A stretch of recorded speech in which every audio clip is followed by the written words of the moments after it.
যখন এক জিন একটি মেয়েকে অপহরণ করেছিল, তখন গাউস পাক এমন কি করলেন যে সেই জিনের গর্দান কেটে দেওয়া হলো? চলুন জেনে নিই।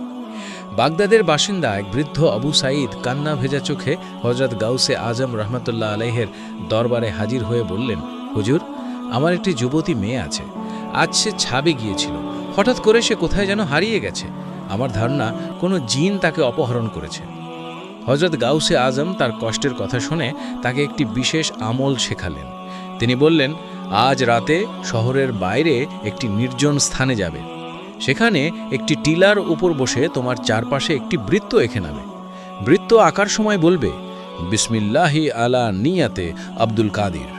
রাতে সেখানে জিনদের বাহিনী অতিক্রম করবে। তাদের চেহারা ভয়ঙ্কর হবে, কিন্তু তুমি ভয় পেও না, তারা তোমার বৃত্তের ভেতরে ঢুকতে পারবে না। সবশেষে জিনদের বাদশাহ আসবে। তুমি তাকে আমার সালাম দেবে এবং তোমার